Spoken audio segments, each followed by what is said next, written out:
Oh, here we go. So we are live. The first SEO Career Mastery in, I'd say, about, 5 weeks now or so. Been very, very, very busy with events and stuff. Glad to have Chris back. There's a few sort of technical difficulties the last time, but hopefully we're ready to get this one going nice and smoothly. So how are you, Chris? Oh, you yeah. have me there. I'm not even joking. He was waiting for that joke. Honestly, I planned that this morning and I was like, this is the best idea ever. And yeah, I'm fine. There was a slight panic there for me, not going to lie. I was like, oh, yeah. This drop. Yeah, really good.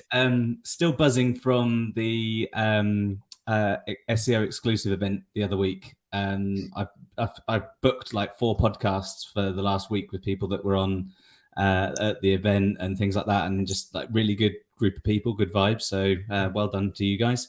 Appreciate it, and thanks for coming down as well. Always good to see you. It was worth a 7-hour drive home. I felt so bad for you on Friday night. I felt so bad.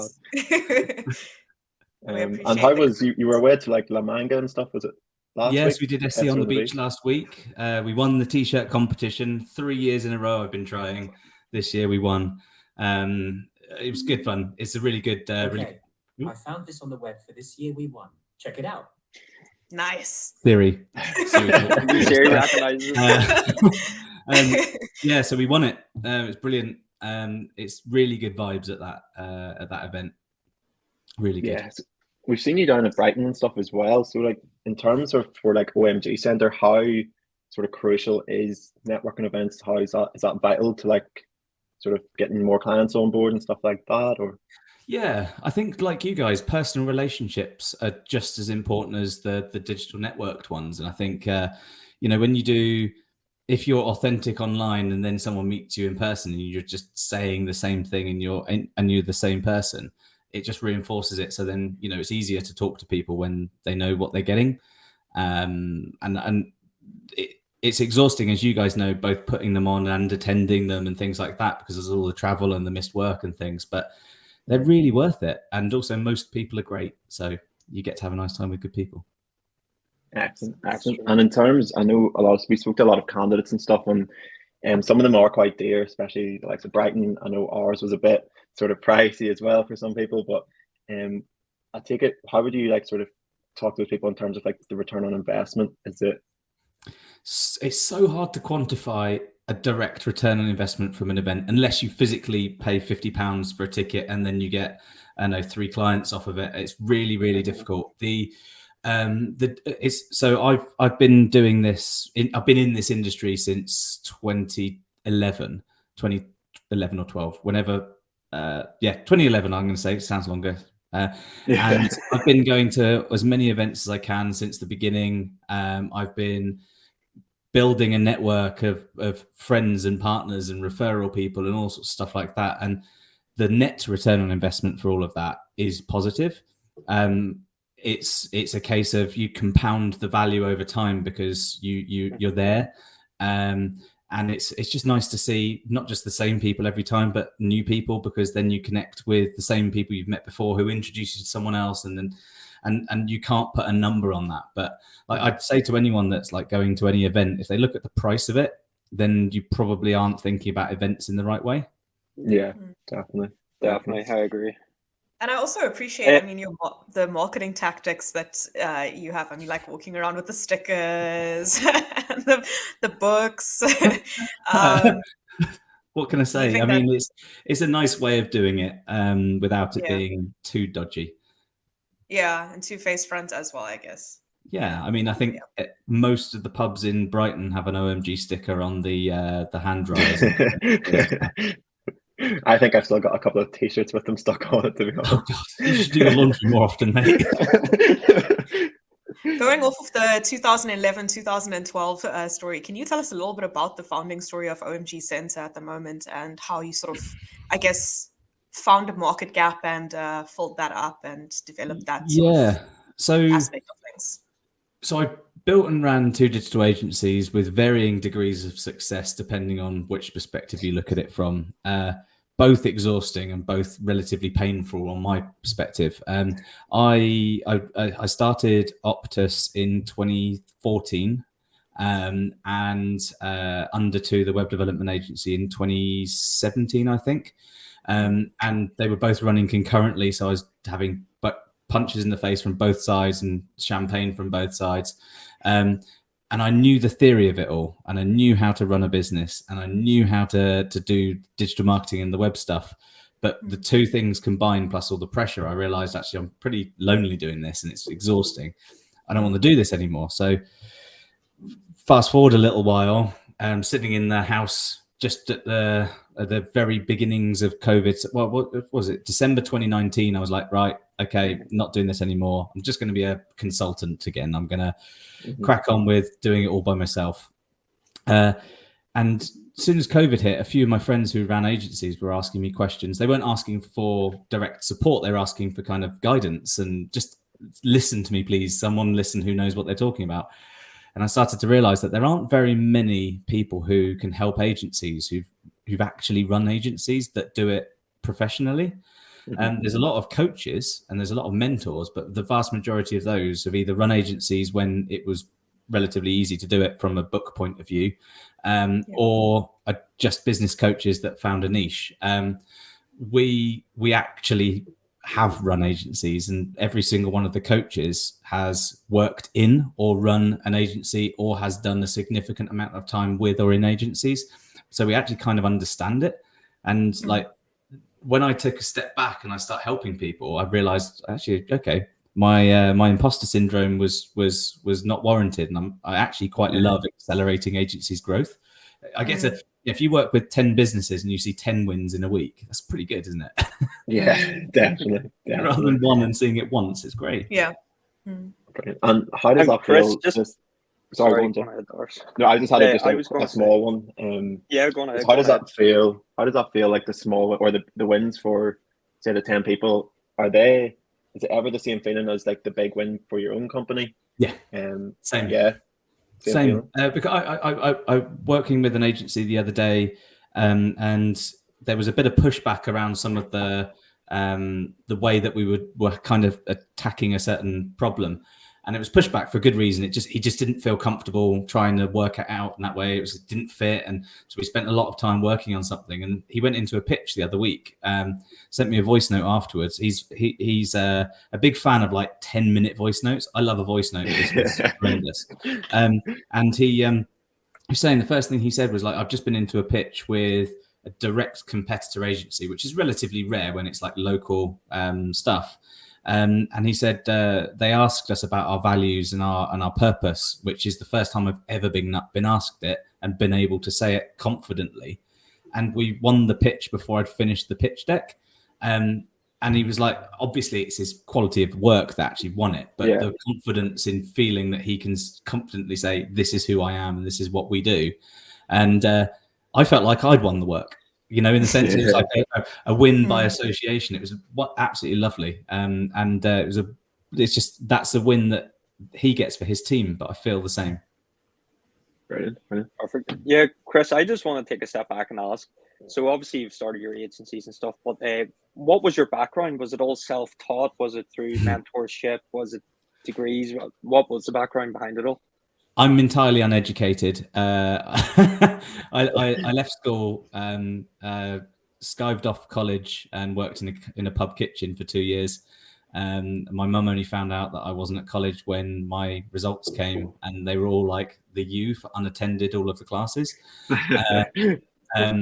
18th birthday, I applied for a job overseas and worked in skiing, lakes and mountains resorts for 10 years.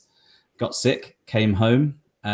Whilst I was convalescing, thought, well, I have no qualifications and I'm too old to be taken seriously. So what the hell do I do? So I thought I'd start at the bottom, and I was working in a travel agency, and it was a high street one. You know, people walk in the door. Yeah. If they don't walk in the door, they don't sell. And I thought, well, there are planes flying and there are people going on holiday, so they must be doing it somewhere. And that's how I learned SEO was a thing. But it wasn't until a couple walked in to book a holiday who ran an SEO agency, and I was like, oh, you do the thing that I'm learning right now. And then I found myself in a job with them 6 months later, and then the rest turned into running the agencies and everything else. So what's your biggest ways of, I guess, staying up to date in an evolving industry then at the moment? I mean, like you can study for this, but like it's always changing. So I think like something that's so important is involving yourself in community, and also just getting your resources from somewhere. So what are a few ways that you stay up to date? Well, the only constant is change, isn't it, in this industry? But the reality is the fundamentals are the same as they were 10, 12, 15 years ago. The fundamentals of SEO at its core are basically the same. I used to do on-page technical, off-page blog writing, some social media stuff, link building, all that sort of stuff. You can't do that anymore because all of it is actually a lot more complex. So keeping on top of it means picking a lane. So, I'm sure that you're more confident in placing people in a role if they've got a niche expertise that someone wants versus an all-rounder. And all-rounders are very good, but it's easier to stay on top of things. It's easier to be great at something if you're niche specific. Speaking to people, learning from people. I stopped reading like SEO blogs a long time ago, not because they're bad and not because people writing them aren't very good. It's just because there wasn't enough in them, should we say, of extra context or extra substance. They're great if you're like learning SEO, write a load of blogs, learn stuff, break things, write a blog about it, because I found that writing these things actually helped me learn it. But if you're in it and you've been in it for a long time, in order to remain current, speak to people, just talk. Like if you're in an agency, go and talk to the juniors in the agency about the thing they broke the other day and work out what it is that they learned, or ask them what their side projects are, because they'll have things that are going on in some really cool little niche site thing that they're doing, and you learn so much just by talking to people. And I think the hybrid/remote working stuff's made that a little bit harder. So you have to go after it now. You can't just expect it to have a conversation by the water cooler, so to speak. I think that's why networking events are, I feel, so much more important now after, remote working sort of took a rise now. Like one of the biggest ways to learn is to go out and network at the moment. Exactly. And the old style of networking doesn't work. And, that's show up and hand a business card out and say where you work and what you do. The new style, should we say, is you arrive, you just chat, and you don't know who you're going to meet and what you're going to say, but you just have a chat. And you walk away going, I can't remember who that is, but you follow them on Twitter later or something like that.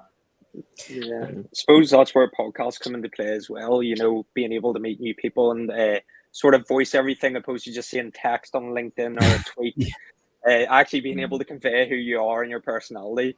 That just sort of leads on to like, how has podcasts like affected OMG.center in like a positive, negative way, or just you overall?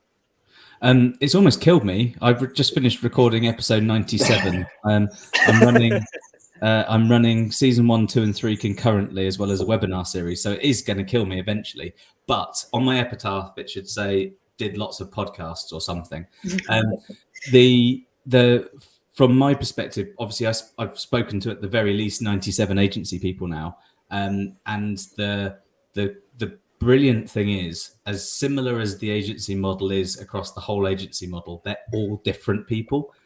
And like for me, like I absorb energy when I'm having a good conversation with people and things like that. And like podcasts, in a sense, keep me sane. But when I'm listening to these people talk about their wins and their losses and the things they've learned and stuff like that, it helps remind me that I'm doing this for a reason, and that like you can learn so much more as well. Like it keeps me on my toes for all sorts of things. Brilliant. See, after talking to like so many people and helping all of your clients stuff as well, see now knowing what you know and all the stuff you've learned over the past sort of 5 years or so, would you ever go back and create your own digital agency? So surely you have the recipe for success. Like surely you have everything now that you can just hit the ground running.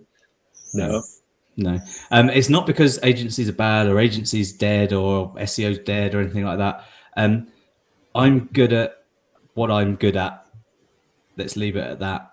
if I was to run an agency again, I would be nervous that I would go kind of backwards, not at anything other than the fact that I get emotionally attached to stuff quite well. And when it's a people-based business, it's really hard not to do that for me. So I like the step away because I can do more and do better for people. And I think that I've got other problems. I want to do it again. What are some of the? I read about you being sort of emotionally attached and stuff in the book that you're releasing at the minute. But for quick people, plugs. For other like sort of owners who might be going through the sort of same problem, what sort of advice do you give now that you sort of took a step back? How do you sort of get them through that? It's way easier now because I am. So most clients pay monthly. Most bills are paid monthly. Staff are paid monthly. Reports happen monthly. Anything that happens right now, you don't have to deal with right now. Step back. The further you can step back, the further you can see, and it's easier. Reactionary stuff is almost always going to be bad, unless you're talking reactive PR or something. But reactionary stuff is almost always going to be driven by fight or flight emotion type stuff. If someone's annoyed you, take a step back, take a deep breath. I try and help people with like that not putting the problem off, but not tackling the problem when you're face to face with someone. So we'll talk about that one later, or I don't have the answer for you right now, I'll come back, or can we put a meeting in the diary to discuss this further? That kind of stuff. It feels awkward to say, but it's way better than saying something emotionally driven that you don't want to have to regret later. I suppose that can apply to all aspects of life in general. I think I've said this a million times. It's actually, I know I'm plugging the book again, but it's actually in the bloody book. My grandmother used to say to me, less haste, more speed, Christopher, as in like, stop rushing around and you'll get there faster. And it does apply to almost everything. Like you don't have to make a decision right now. And usually if you have to make one right now, it's life or death. And if it isn't life or death, then make it later. Yeah. Brilliant. No, completely agree. Obviously, you don't have to share this information, but like quite a lot in talks like this, people tend to focus on the positives. So just like not negative, but just something that may be useful for people watching this. What's like been the biggest problem that OMG centers run into, and how did you come over it? How did you get over and past the problem? From the perspective of the business at the OMG Center, or the perspective, even personally, something that you've run into a big problem. It might even be a big problem, but it could be huge to yourself, just personally. So this I think it's the same problem for most actually. So positioning. The OMG Center is built to accelerate the growth of digital agencies. That's what its purpose is. The initial positioning was we're coaches for digital agencies. Now that implies that you need help. And that also implies that you need help and that you can ask for help.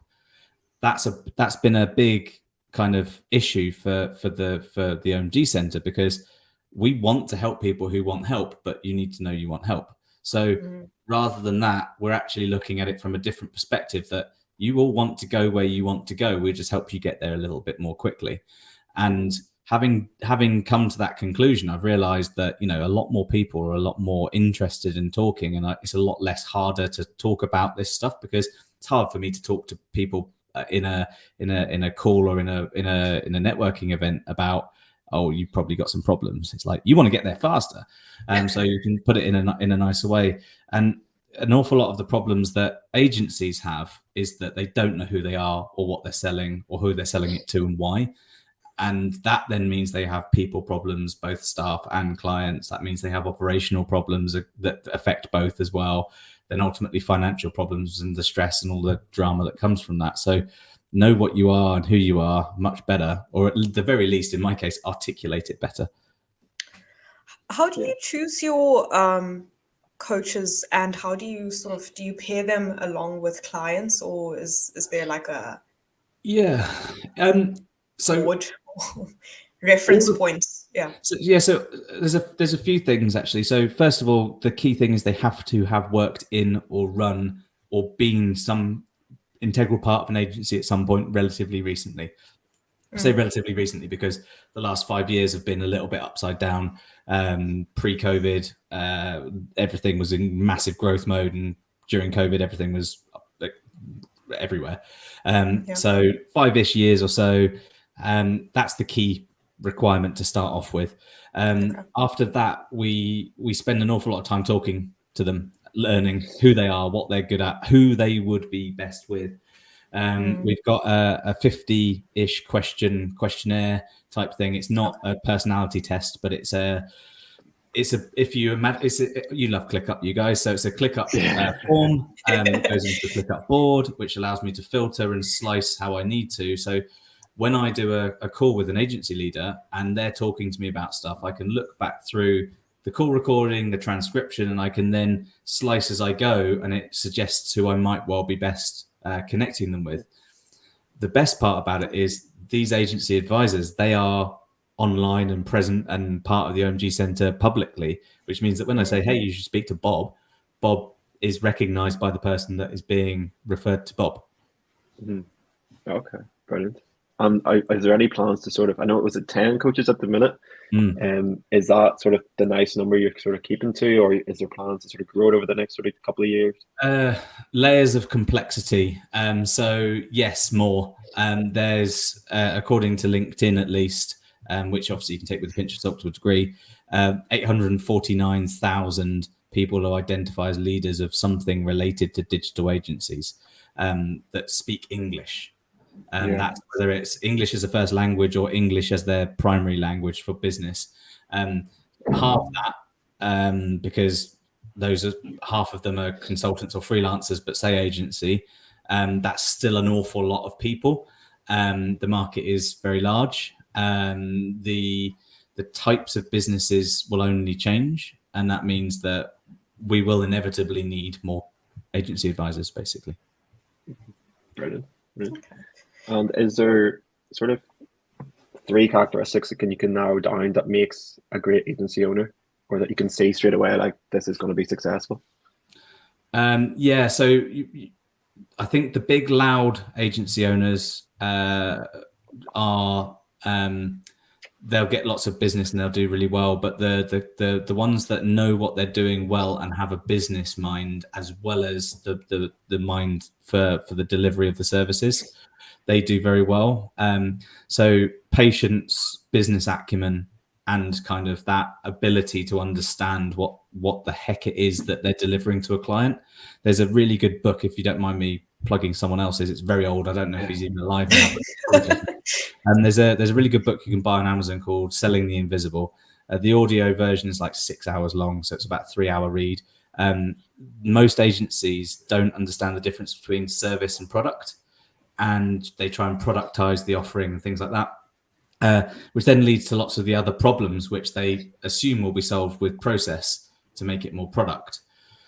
That's not as easy unless you're like literally churning out, say, links or content or websites. But when you're delivering SEO, it's not as easy as that. So you're selling a thing they don't understand to people that don't understand the results or the impact of the results, but you're asking for the money now.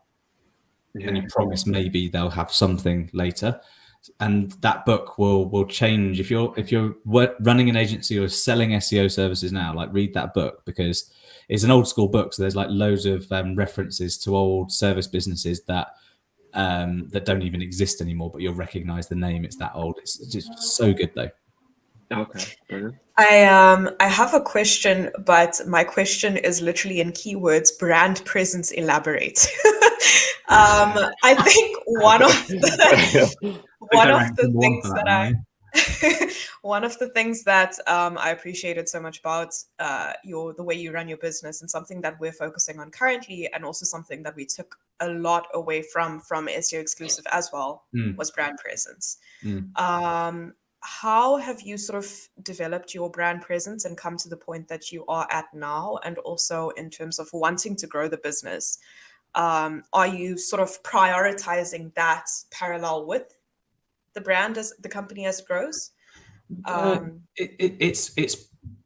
It's almost a physical extension of my personality, and it just so happens to fit authenticity and things like that. I've been, so anyone who will have worked with me a decade ago will immediately remember I'm exactly the same as I am now in many senses. And that authenticity has just turned into other things. And then you start thinking, well, you need to be recognized because there's a lot of people out there. So I'm sorry, Shreya, you can't grow a beard, but stick with beard on. I can't either. Neither can I. You're just going to see me on Monday morning with a beard, like attachment. But stick to colors that suit, that fit, stick to things that are recognizable from a distance, stick to stuff that is easy to understand. Like, a confused mind doesn't buy goes further than just sales and marketing. It's like people as well. If someone doesn't know what you're about, then it's really hard to remember. And someone came up to me the other week, and they were like, "Oh, I didn't need to look far to find you. I was looking for the bearded." It was Josh. Josh said that. Oh, yeah. It was an event in Barcelona. He was like, "I knew exactly where to go to find you." And the same goes online. The same goes for the business. As the business grows, it's supposed to be. It's supposed to feel comfortable when you're involved in it, working or with. And you just have to be consistent, like proper consistent. And are you worried that as it grows and as you scale up, that you might lose a bit of that sort of originality? No. Short answer. Honestly, it's something which, like, if you get it right, like it's in your DNA, so it can't change. And when you, similarly to having like a value set for an agency, if it's a real one and it is real, then you end up hiring and firing and working with people that fit you. All the agencies that come to us via referral or network or via forms and all sorts of things, that almost every single one of them has been a like personality fit for the OMG.center, and it's only because that resonates with those types of people. And so it can only do that. There are more of those types of people, so I'm not worried about that, I don't think.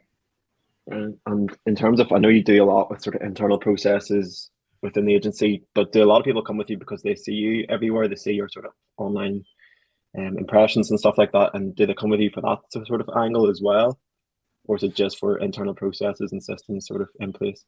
So we accelerate agencies across the entire business. So that is everything from the vision and the values at the very top, and the mission, and then the strategy, the sales, the marketing, operations, people, culture, that every facet of the business that needs support, we can support, and we do.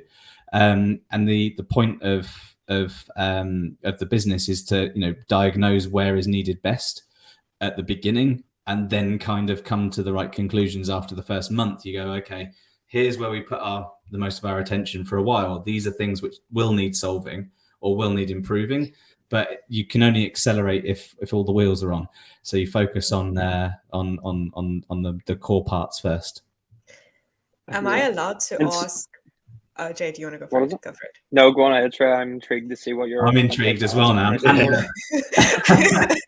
Am I allowed to ask what your goals are for OMG.center or for yourself towards the end of the year, maybe the next? So by the end of this year, we will be doing, I think in October, we're planning to do a meetup in Manchester. I'm sure you guys will, well, some of you will be invited, I'm not sure. Unlucky George. We're aiming to do some in-person events. We're aiming to start that regionally, starting from the north, making our way south, as it were. We're in London. It feels like all the events always have to be in London, and there's a hell of a lot of good people up north who don't come to events in London because it's expensive and it's a long way away. It's also expensive to get here as well. So events up north. We're doing a meetup in Las Vegas next week. We're then planning, hopefully next year, a full in-person event as well, and hopefully grow from there. The community launched a couple of months ago. We're at 89 members from 17 countries. I checked this morning, so I could tell you that. Cool. And it will only grow because there's people who want to be involved and like the culture that it brings. The big focus for the next 12 months is do what we're doing and keep doing it. Awesome. Excellent. Well, I think that's us pretty much wrapped up there at the half an hour mark. So appreciate you coming on, Chris. And for anybody who hasn't already or hasn't seen it, I have to put my t-shirt underneath it so it doesn't disappear. I've got probably just under halfway through this, and for anybody sort of in management or looking to get to management, it has to be a must read, like, definitely.